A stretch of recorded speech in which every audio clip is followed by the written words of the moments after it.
Well, pretty much for as long as there's been a country, through rain, sleet, and snow, the U.S. Postal Service has been there to deliver the mail. But again, 4% fewer pieces so far this year than last. So the question to many is whether that Postal Service is going to be there in the future. Tonight, Fox 11 is on special assignment, taking a look at why the Postal Service is losing billions and how some say it could be turned around. Here's Robert Hornacek. Does this look familiar?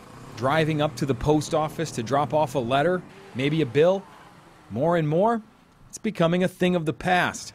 With the growth of email and online bill paying, fewer pieces of mail are being dropped off, processed, and stuffed into your mailbox. If you just take a look at the numbers, the decline is staggering.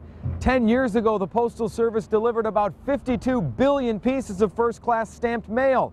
A decade later, that number was down 50%, and it's only going to get worse. This year, the Postal Service is expected to lose $15 billion, and if nothing changes, that number will grow to $21 billion by the year 2016. I wanted to speak with postal officials from Northeast Wisconsin for this story, but my request was forwarded on to the agency's regional headquarters outside of Chicago. So we came here to get some answers. Who's to blame for the financial problems at the Postal Service? You know, this is almost I want to say almost a chicken and egg situation.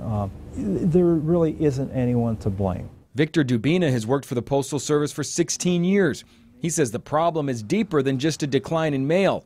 In 2006, Congress passed a law that required the Postal Service to set aside $5.5 billion a year for 10 years to prepay health benefits for future retirees.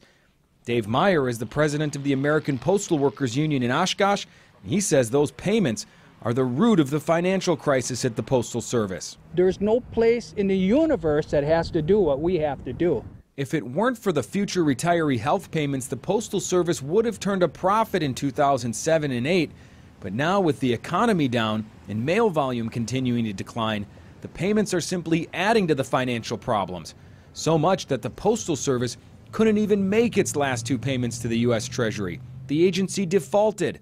Victor Dubina says changes to the Postal Service are inevitable. It's going to be a much smaller Postal Service in the future, but the goal is to make it a profitable Postal Service. To do that, the Postal Service is trying to restructure.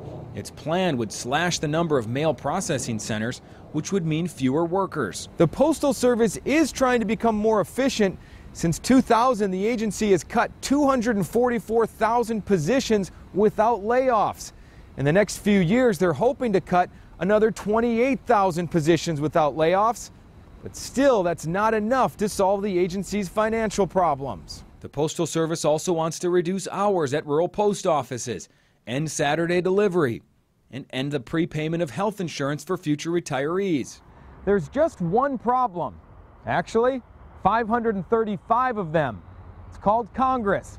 And despite the fact that the Postal Service gets no tax dollars for its operations, it's still under congressional authority. Congress is still trying to figure out what to do. We can't do business as usual much longer. Republican Congressman Tom Petri wants Congress to get out of the way and have an independent board run the Postal Service. We have to have a independent authority working with the postal management and their employees that has the authority to actually focus on the problem and make some decisions, because if not, the taxpayer is going to be stuck with an enormous bill. Some want to go even further. The current system doesn't work. Tad DeHaven is with the Cato Institute, a libertarian think tank. He's pushing for privatization. They're asking for flexibility. They're saying let us run more like a private company, but you know, that's kind of wishful thinking. It's never going to run completely like a private company until it is one. Do you see the U.S. Postal Service being around in 10 years, or will it be privatized? The Postal Service will be around in 10 years, no doubt about it. There are those, obviously, that are saying privatize it. We understand the arguments. But all we're saying is allow us to change the business model. Dubina's response to critics? I would simply say look at how well we're doing. You know, but you're not doing that well right now. Our package is doing well. Well, you take a look at our mailing services. Yeah, financially, it's a struggle. It's a struggle because of a $5.5 billion payment that we have to make, but when you look at the performance of the employees, we're at record service levels right now. Meyer, the union leader, says it's getting harder and harder for employees to deal with the uncertainty, especially in Oshkosh. 2 years ago, the processing center here was slated to close, but it remains open, in part because of Petri, who asked the Postal Service to reconsider the move. The new plan is for the Oshkosh facility to handle packages instead of mail. We're going to be a parcel center. That could change tomorrow, but that's what we're being told. While the uncertainty remains, Dubina is confident. How confident are you that the Postal Service will climb out of this? I'm very confident, very confident. We've got a good plan in place.